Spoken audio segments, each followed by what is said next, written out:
जननीं शारदां देवीं रामकृष्णं जगद्गुरुं पादपद्मे तय श्रित्वा प्रणमामि मुहुर्मुहुः।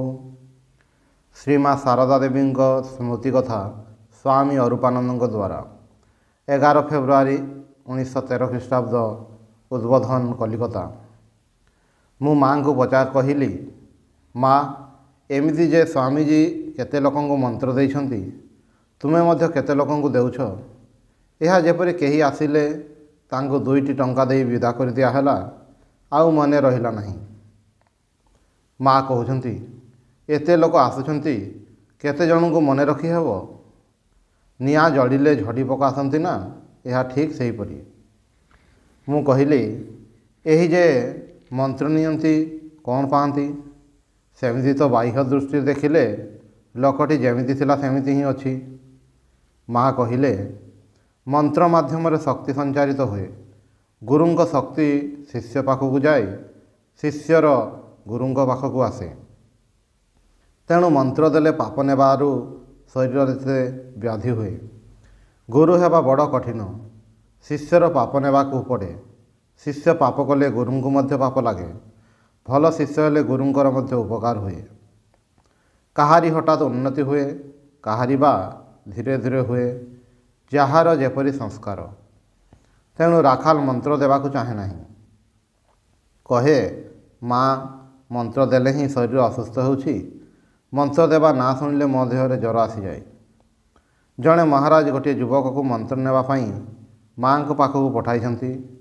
माँ तांकर समस्त परिचय शुणी कहिले, तुम मानकर गोसाई गोविंद कुलगुरु अछंती, तांको पाखरु मंत्र नेब। कारण जहा होना कहीं माँ ताकू दीक्षा देले नहीं। यही प्रसंग रे कहिले, कुलधर्म अनुजाई चढ़ा उचित। संसार रे रहिले जाति विचार मानि चढ़ाक पड़े। राति रे खाइबा परे पान आनिबाकू जाइछि, पाख घरे माँ पिलामानंक पई मशारी बांधि दउथिले। शुणिली माँ पागड़ी माई को कहउछंती, तू मते साधारण लोक बोली मने करिवु नाही। तू जे मते एते बाप माँ नहीं ना नहीं गाड़ी देउछु, मु तोर अपराध नेउ नाही। भावे 2टा शब्द ही तो, आउ कौन। मु जदि तोर अपराध धरे तेबे कौन तोर रक्षा अछि।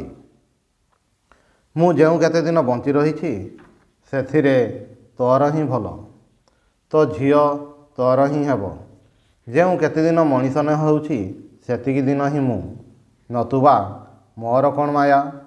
एई क्षणी काटी देई पारे। कर्पूर भली केवे उड़ीजीवी किछि जानी पारिबु नाही। पागड़ी कहउछंती, मु तुमको बाप नाम उठाई केवे गाड़ी देली, मु गाड़ी देई नाही। सेमिति कहिछि, तुमे जाहाकू दियो सबुजे देई दियो। तांकर मनर भाव माँ जेपरि टंका पैसा सब राधु पाई रखिदेबे। माँ कहिले, मोर बालक स्वभाव, मोर कौन एते आगबच हिसाब थाई, जे मागिला देली। काशीरू फेरी माँ अल्प केते दिन कलिकता रही जयरामबाटी गले। 25 फेब्रुआरी रे कोआलपड़ा मठरे पहुँचिले। ठाकुर घरर पार्श्ववर्ती घरे माँकर रहिबा व्यवस्था होइतिला। गोटिए बरफलरू मंजी बाहर करी माँ को कहूथिली, माँ देखुछ, नाली साग मंजी ठारू मध्य यह छोट, एथिरु एते प्रकांड गछ, कि आश्चर्य। माँ कहिले, ताहा हेब नाही। देखुछ तो भगवानकर नामर बीज केते टिकिए, ता ठारू ही कालक्रमे भाव भक्ति प्रेम ए सबु केते कौन हेउछि। जयरामबाटी आसी राति रे आमे खाई बसिछु। आम भितरु जणे कहिले, माँ देखिले एमानंकर अर्थात माहू मानकर कौन बुद्धि। आपण आसिले हेले गोटे लोक को मध्य नईकूल को पठाइलु नाही। एही कथा उल्लेख करी माँ बड़ मामू को कहिले, एई जे मु आसिली तू नईकूल आड़े लोक पठाइलु नाही काहींकी। मोर एई पिलामाने आसिले तू काहाको पठेइलु नाही कि निजे मध्य गलु नाही। प्रसन्न बाबू कहउछंती, दीदी मु काड़ी भाईर भयरे पठाई नाही। काड़े से कहिबो दीदी को हाथ करि नेबाकू जाउछि। मु कौन बुझे नाही तुमे किए एवं एमाने भक्त माने केते महान। सबु जाने किंतु किछि करिबार उपाय नाही। भगवान एथर मते सही क्षमता देई नाहांती। एही आशीर्वाद कर जेपरि एथर तुमको जेमिति पाइछि ସେହିପରି ସବୁ ଜନ୍ମରେ ପାଇ ଅନ୍ୟ ଆଉ କିଛି ଚାହୁଁନାହିଁ। ମା କହିଲେ, ତୁମମାନଙ୍କ ଘରେ ଆଉ ଏଇଥର ଯାହା ହୋଇଗଲା। ରାମ କହିଥିଲେ, ମଲେ ଯେପରି ଆଉ କୌଶଲ୍ୟାର ଉଦରରେ ଜନ୍ମ ନ ହୁଏ। ପୁଣି ତୁମମାନଙ୍କ ଭିତରେ ବାପା ପରମ ରାମଭକ୍ତ ଥିଲେ, ପର ଉପକାରୀ, ମାଙ୍କର କେତେ ଦୟା ଥିଲା, ସେଥିପାଇଁ ଏ ଘରେ ଜନ୍ମିଛି। ଦିନେ ପ୍ରସନ୍ନ ମାମୁଁ ଆସି ମାଙ୍କୁ କହିଲେ, ଦିଦି, ଶୁଣିଲି ତୁମେ କୁଆଡ଼େ କାହାକୁ ସ୍ୱପ୍ନରେ ଦେଖା ଦେଇଛ, ତାହାକୁ ମନ୍ତ୍ର ଦେଇଛ ଏବଂ ଏହା ମଧ୍ୟ କହିଦେଇଛ ଯେ ତାର ମୁକ୍ତି ହେବ।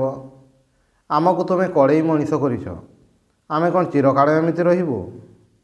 ମା ଉତ୍ତରରେ ତାଙ୍କୁ କହିଲେ, ଠାକୁରେ ଯାହା କରିବେ ତାହା ହିଁ ହେବ। ଦେଖ, ଶ୍ରୀକୃଷ୍ଣ ଗୋପାଳ ବାଳକମାନଙ୍କ ସହିତ କେତେ ଖେଳିଛନ୍ତି, ହସିଛନ୍ତି, ବୁଲିଛନ୍ତି, ସେମାନଙ୍କର ଅଇଁଠା ଖାଇଛନ୍ତି, କିନ୍ତୁ ସେମାନେ କ'ଣ ଜାଣିପାରିଥିଲେ କୃଷ୍ଣ କିଏ? ଦିନେ ଆମେ କେତେଜଣ ଭକ୍ତ ଆହାରାନ୍ତେ ଉଚ୍ଛିଷ୍ଟ ପରିଷ୍କାର କରିବାକୁ ଯାଉଛୁ। ମା ସେଥିରେ ବାଧା ଦେଇ କହିଲେ, ନାହିଁ ନାହିଁ, ସେସବୁ ରଖିଦିଅ। ତୁମେମାନେ ହେଉଛ ଦେବଦୁର୍ଲଭ ଜିନିଷ। ଭକ୍ତମାନେ ଆପତ୍ତି କରିବାରୁ କହିଲେ, ସେସବୁ ସଫା କରିବା ପାଇଁ ଲୋକ ଅଛନ୍ତି, ଦାସୀ ଅଛି। 14 ମାର୍ଚ୍ଚ 1913 ଖ୍ରୀଷ୍ଟାବ୍ଦ, ଜୟରାମବାଟୀ। ଶ୍ୟାମବଜାରରୁ ଲଳିତ ଡାକ୍ତର ଓ ପ୍ରବୋଧ ବାବୁ ଆସିଛନ୍ତି। ଅପରାହ୍ନ ପ୍ରାୟ 4ଟା ବେଳେ ସେମାନେ ଶ୍ରୀ ଶ୍ରୀ ମାଙ୍କୁ ପ୍ରଣାମ କରିବାକୁ ଯାଇ କଥାବାର୍ତ୍ତା ହେଉଛନ୍ତି। ଲଳିତ ବାବୁ କହୁଛନ୍ତି, ମା, ଖାଦ୍ୟ ବିଷୟରେ କି ପ୍ରକାର ନିୟମ ପାଳନ କରିବା ଉଚିତ? ମା କହିଲେ, ମୃତକର ପ୍ରଥମ ଶ୍ରାଦ୍ଧର ଅନ୍ନ ଖାଇବା ଉଚିତ ନୁହେଁ। ସେଥିରେ ଭକ୍ତିର ହାନି ହୁଏ। ବରଂ ଅନ୍ୟ ଶ୍ରାଦ୍ଧର ଅନ୍ନ ଖାଇବ, କିନ୍ତୁ ପ୍ରଥମ ଶ୍ରାଦ୍ଧର ନୁହେଁ। ଠାକୁରେ ନିଷେଧ କରୁଥିଲେ। ଆଉ ଯାହା କିଛି ଖାଇବ ଭଗବାନଙ୍କୁ ଦେଇ ନିବେଦନ କରି ଖାଇବ, ଅପ୍ରସାଦୀ ଅନ୍ନ ଖାଇବ ନାହିଁ। ଯେପରି ଅନ୍ନ ଖାଇବ ସେହିପରି ରକ୍ତ ହେବ। ଶୁଦ୍ଧ ଅନ୍ନ ଖାଇଲେ ଶୁଦ୍ଧ ରକ୍ତ ହୁଏ, ଶୁଦ୍ଧ ମନ ହୁଏ, ବଳ ହୁଏ। ଶୁଦ୍ଧ ମନରେ ଶୁଦ୍ଧ ଭକ୍ତି ହୁଏ, ପ୍ରେମ ହୁଏ। ଲଳିତ ବାବୁ କହୁଛନ୍ତି, ମା, ଆମେ ତ ଗୃହୀ, ଆତ୍ମୀୟ ସ୍ୱଜନଙ୍କ ଶ୍ରାଦ୍ଧରେ କ'ଣ କରିବୁ? ମା କହିଲେ, ଶ୍ରାଦ୍ଧ ଘରେ ଯାଇ କାମଦାମ ସବୁ ଦେଖିବ, ଖଟିବ, ଯେପରି ସେମାନେ କିଛି ମନେ ନ କରିବେ। କିନ୍ତୁ ସେହି ଦିନଟା କୌଣସି ଭାବରେ ଖାଇବାଟା ଏଡ଼ାଇ ଯିବାକୁ ଚେଷ୍ଟା କରିବ। ନିହାତି ତାହା କରିନପାରିଲେ ଶ୍ରାଦ୍ଧରେ ବିଷ୍ଣୁ ବା ଦେବତାମାନଙ୍କୁ ଯାହା ନିବେଦନ କରାହୋଇଥିବ ତାହା ଗ୍ରହଣ କରିବ। ପ୍ରସାଦୀ ହେଲେ ପ୍ରଥମ ଶ୍ରାଦ୍ଧର ଅନ୍ନ ମଧ୍ୟ ଭକ୍ତ ଖାଇପାରିବ। ଲଳିତ ବାବୁ ପୁଣି ପଚାରିଲେ, ଅନେକ ସମୟରେ ଶ୍ରାଦ୍ଧ ପାଇଁ ଆସିଥିବା ଜିନିଷପତ୍ର ବଳିଯାଏ, ତାହା କ'ଣ ଖାଇବା ଚଳିବ? ମା କହିଲେ, ତାହା ଚଳିପାରେ, ସେଥିରେ ଦୋଷ ନାହିଁ ବାବା। ଗୃହୀ ଆଉ କ'ଣ କରିବ? ପ୍ରବୋଧ ବାବୁ କହୁଛନ୍ତି, ମା, ଠାକୁର ଯେ ତ୍ୟାଗ ଭଲ ପାଉଥିଲେ, ଆମମାନଙ୍କର ତ୍ୟାଗ କାହିଁ? ମା କହିଲେ, କ୍ରମେ କ୍ରମେ ହେବ। ଏ ଜନ୍ମରେ କିଛିଟା ହେଲା, ପର ଜନ୍ମରେ ପୁଣି ହେବ। ଖଳଟା ହିଁ ତ ବଦଳୁଛି, ଆତ୍ମା ତ ସେହି ଗୋଟେ। କାମିନୀ କାଞ୍ଚନ ତ୍ୟାଗ ହିଁ ଠାକୁରଙ୍କର ବିଶେଷତ୍ୱ ଥିଲା। ସେ କହୁଥିଲେ, ମୁଁ ଇଚ୍ଛା କଲେ ସେଜବାବୁଙ୍କୁ କହି କାମାରପୁକୁର ଗାଁଟାକୁ ସୁନାରେ ଢାଙ୍କି ଦେଇପାରିବି, କିନ୍ତୁ ସେଥିରେ କ'ଣ ହେବ? ସେଗୁଡ଼ାକ ତ ଅନିତ୍ୟ। କାହାରି କାହାରି ଏହା ଶେଷ ଜନ୍ମ। ସେ କହୁଥିଲେ, ଆରେ ଏହାର କେଉଁଥିରେ ହିଁ ଆକାଂକ୍ଷା ନାହିଁ ରେ, ଏହାର ଶେଷ ଜନ୍ମ।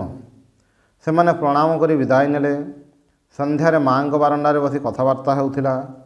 କାୟସ୍ଥ ଅର୍ଥାତ୍ କରଣ ଜାତିଙ୍କର ଉପବୀତ ଧାରଣ କଥା ଉଠିଲା। ମୁଁ କହିଲି, କେହି ସ୍ୱାମୀଜୀଙ୍କୁ କହିଥିଲେ ଶୂଦ୍ରର ସନ୍ନ୍ୟାସରେ ଅଧିକାର ଅଛି କି? ତୁମେ ଯେତେବେଳେ କାଶୀ ଯାଇଥିଲ ସେତେବେଳେ କାଶୀର ତ୍ରିଶୂଳ ପତ୍ରିକା ମହାରାଜଙ୍କୁ ଗାଡ଼ି ଦେଇଥିଲା। ସ୍ୱାମୀଜୀ କିନ୍ତୁ ଉତ୍ତର ଦେଇଥିଲେ, କାୟସ୍ଥ କ୍ଷତ୍ରିୟ ଜାତି ଅଟନ୍ତି, ସୁତରାଂ ସନ୍ନ୍ୟାସରେ ଅଧିକାର ଅଛି। ମା କହିଲେ, ଅନ୍ୟ କଥାବାର୍ତ୍ତା ପରେ, ମୁଁ ଆଉ କିଛି ଜାଣେ ନାହିଁ। ସପ୍ତର୍ଷିଙ୍କ ମଧ୍ୟରୁ ଜଣେ ଋଷି ଆସିଥିଲେ, ଏତିକି ଜାଣିଛି। ପୁଣି ଠାକୁରଙ୍କ ଭକ୍ତମାନେ ଜ୍ଞାନୀ ସନ୍ନ୍ୟାସୀ। ଜ୍ଞାନୀର ସନ୍ନ୍ୟାସ ହୋଇପାରେ। ଏହି ଆମର ଗୌରଦାସୀ, ସ୍ତ୍ରୀଲୋକଙ୍କର ତ ସନ୍ନ୍ୟାସ ହୁଏ ନାହିଁ। ଗୌରଦାସୀ କ'ଣ ସ୍ତ୍ରୀ ଲୋକ? ସେ ତ ପୁରୁଷ। ତା ଭଳି କେତେଟା ପୁରୁଷ ଅଛନ୍ତି। ଦେଖ, ସ୍କୁଲ, ଗାଡ଼ି, ଘୋଡ଼ା ସବୁ କରି ପକାଇଲା। ଠାକୁରେ କହୁଥିଲେ, ସ୍ତ୍ରୀଲୋକ ଯଦି ସନ୍ନ୍ୟାସୀ ହୁଏ ସେ କେବେ ମଧ୍ୟ ସ୍ତ୍ରୀଲୋକ ନୁହେଁ, ସେ ତ ପୁରୁଷ। ଗୌରଦାସୀଙ୍କୁ କହୁଥିଲେ, ମୁଁ ପାଣି ଢାଳୁଛି, ତୁ କାଦୁଅ ଚକଟେ। 28 ମାର୍ଚ୍ଚ 1913 ଖ୍ରୀଷ୍ଟାବ୍ଦ ଜୟରାମବାଟି। ସକାଳେ ଘର ଭିତରେ ଯାଇ ଦେଖିଲି ମା କଲମୀ ଶାଗ କାଟୁଛନ୍ତି। ମୁଁ କହିଲି, କଲମୀ ଶାଗ ସହିତ ଏ କ'ଣ କାଟୁଛ? ଏହା ତ ଘାସ। ମା କହିଲେ, ଏହା ଘାସ ଫୁଲ ଶାଗ। କୃଷ୍ଣଙ୍କ ଦେହ ଏହି ଘାସ ଫୁଲ ରଙ୍ଗ ପରି ଥିଲା। ମଧ୍ୟାହ୍ନରେ ଖାଇବାକୁ ବସିଛୁ। ପାଗଳୀ ମାଇଁ ତାଙ୍କ ଘର ପିଣ୍ଡାରେ ଗୋଟିଏ ଆତ୍ମୀୟ ପିଲା ପାଇଁ ପତ୍ର ପକାଇ ପାଣି ଗିଲାସ ଦେଇଛନ୍ତି। ବିଲେଇଟିଏ ସେହି ପାଣିରେ ମୁହଁ ମାରିବାରୁ ପୁଣି ପାଣି ଆଣିଦେଲେ। ପୁଣି ବିଲେଇ ପାଣିରେ ମୁହଁ ମାରିବାରୁ ସେ ପାଣିକୁ ମଧ୍ୟ ବଦଳାଇ ଦେଲେ। ତୃତୀୟ ଥର ବିଲେଇ ସେହି ପାଣି ପିଉଛି ଦେଖି ପାଗଳୀ ମାଇଁ ବିଲେଇକୁ ତଡ଼ି ଦେଇ କହିଲେ, ପଡ଼ାମୁହିଁ ବିଲେଇ, ମୁଁ ତୋତେ ମାରି ପକାଇବି। ସେତେବେଳେ ଚୈତ୍ର ମାସ ଚାଲିଛି। ମା ପାଖରେ ହିଁ ଥିଲେ। କହିଲେ, ନାହିଁ ନାହିଁ, ଶଶ ବେଳେ ବାଧା ଦିଅନ୍ତି ନାହିଁ। ସେ ପାଣିରେ ତ ମୁହଁ ମାରି ସାରିଲାଣି। ପାଗଳୀ ମାଇଁ ଚିତ୍କାର କରି କହୁଛନ୍ତି, ତୁମକୁ ଆଉ ବିଲେଇକୁ ଏତେ ଦୟା ଦେଖାଇବାକୁ ହେବ ନାହିଁ। ମନୁଷ୍ୟକୁ ହିଁ ବଡ଼ ଦୟା କରୁଛନ୍ତି ତ, ମଣିଷକୁ ଦୟା କରୁନାହୁଁ କାହିଁକି? ମା ଗମ୍ଭୀର ହୋଇ କହିଲେ, ମୋର ଦୟା ଯାହା ଉପରେ ନାହିଁ ସେ ନିହାତି ହତଭାଗ୍ୟ। ମୋର ଦୟା ଯେ କାହା ଉପରେ ନାହିଁ ତାହା ବୁଝେ ନାହିଁ ପ୍ରାଣୀଟାଏ ମଧ୍ୟ। ରାତିରେ ଖାଇବାକୁ ବସିଛି। ମା ନିଜେ ଜହ୍ନି, ଆଳୁ ପ୍ରଭୃତି ଦେଇ ଗୋଟିଏ ବ୍ୟଞ୍ଜନ ରାନ୍ଧିଦେଲେ। ତାହା ଦେଇ କହିଲେ, ଖାଇ ଦେଖ କେମିତି ହୋଇଛି। ମୁଁ ଅଳ୍ପ ଟିକିଏ ଖାଇ କହିଲି, ଏହା ଯେପରି ରୋଗୀର ପଥ୍ୟ, ଥଣ୍ଡା ଥଣ୍ଡା। କିଏ ରାନ୍ଧିଛି? ମା କହିଲେ, ମୁଁ କହିଲି, ତୁମେ ନିଜେ? ମା କହିଲେ, ହଁ। ମୁଁ ପଚାରିଲି, କାହିଁ ସେତେ ଭଲ ହୋଇନାହିଁ? ଆମ ଗାଁର ପସନ୍ଦ ଅନୁଯାୟୀ ହୋଇନାହିଁ। ମା କହିଲେ, ତୁମେ କେବଳ ଝୋଳ ଖାଇ ଦେଖ। ନଳିନୀ କହିଲେ, ଓଃ ପିଉସୀ ମା, ତୁମେ ଯେ ତରକାରୀରେ ମୋଟେ ରାଗ ପକାଉ ନାହିଁ, ତାହା କ'ଣ ଖାଇ ହୁଏ? ମା ନଳିନୀଙ୍କୁ କହୁଛନ୍ତି, ତୁ ତା କଥା ଶୁଣିବୁ ନାହିଁ, ଖାଇଲେ ଦେଖିବୁ ଭଲ ହୋଇଛି। ମୁଁ କହିଲି, ମୁଁ କେଇଥର ତୁମର ରୋଷେଇ କେଉଁଟା ତାହା ଏମାନଙ୍କୁ ପଚାରି ଟିକିଏ ଟିକିଏ ଚାଖି ଦେଖିଛି, ସବୁ ସେହି ପ୍ରକାର। ମା କହିଲେ, ଠିକ୍ ଅଛି, ଦିନେ ତୁମ ଦେଶ ପରି ରାନ୍ଧିବି, ବତେଇ ଦେବ। ଲଙ୍କା ବେଶୀ ଦିଆହୁଏ, ଠିକ୍ ତ? ମୁଁ କହିଲି, ସେତେ ବେଶୀ ନୁହେଁ, କିନ୍ତୁ ରାଗ କମ୍ ହେଲେ କ'ଣ ରୋଷେଇ ଖରାପ ହୁଏ? ମା ନଳିନୀଙ୍କୁ କହୁଛନ୍ତି, କାଲି ବୁଟ ଡାଲି ଆଣିବୁ, ମୁଁ ରାନ୍ଧିବି। ମୁଁ ଆଗେ ଭଲ ରାନ୍ଧି ପାରୁଥିଲି, ଏବେ ଅଭ୍ୟାସ ନାହିଁ ତ। କାମାରପୁକୁରରେ ଲକ୍ଷ୍ମୀର ମା ଓ ମୁଁ ରୋଷେଇ କରୁଥିଲୁ। ଦିନେ ଠାକୁର ଆଉ ହୃଦୟ ଖାଇବାକୁ ବସିଛନ୍ତି। ଲକ୍ଷ୍ମୀର ମା ଭଲ ରାନ୍ଧି ପାରୁଥିଲେ।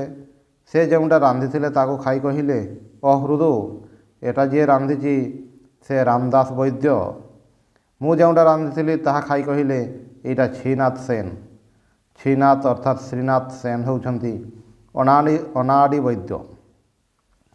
ଲକ୍ଷ୍ମୀର ମା ହେଲେ ରାମଦାସ ବୈଦ୍ୟ ଆଉ ମୁଁ ହେଲି ଶ୍ରୀନାଥ ସେନ, ଅନାଡ଼ି ବୈଦ୍ୟ।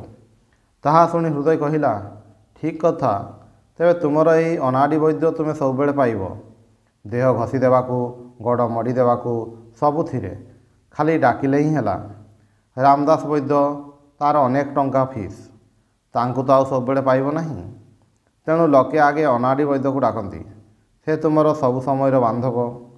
ଠାକୁରେ କହିଲେ, ତାହା ଠିକ୍, ତାହା ଠିକ୍, ଏ ସବୁ ସମୟରେ ଅଛି। ନରେନ ପାଇଁ ଦକ୍ଷିଣେଶ୍ୱରରେ ଠାକୁରେ ଦିନେ କହିଲେ, ଭଲ କରି ରାନ୍ଧିବ। ମୁଁ ମୁଗ ଡାଲି ରୁଟି କଲି। ଖାଇବା ପରେ ନରେନକୁ ପଚାରିଲେ, ନରେନ କେମିତି ଖାଇଲୁ? ନରେନ କହିଲା, ହଁ ଭଲ ଖାଇଲି, ଯେମିତି ରୋଗୀର ପଥ୍ୟ। ଠାକୁରେ ଶୁଣି କହିଲେ, ତାକୁ ସେସବୁ କ'ଣ ରାନ୍ଧି ଦେଇଛ? ତା ପାଇଁ ବୁଟ ଡାଲି ଓ ମୋଟା ମୋଟା ରୁଟି ବନେଇ ଦେବ। ମୁଁ ଶେଷରେ ତାହା ହିଁ କଲି। ତେବେ ଯାଇ ନରେନ ଖାଇ ତୃପ୍ତ ହେଲା। ଓଂ ନିରଞ୍ଜନମ ନିତ୍ୟମନନ୍ତ ରୂପମ୍ ଭକ୍ତାନୁକମ୍ପାଧିତ ବିଗ୍ରହଂ ବୈ ଈଶାବତାରଂ ପରମେଶମିଢ୍ୟଂ ତ୍ୱଂ ରାମକୃଷ୍ଣଂ ଶିରସା ନମାମି।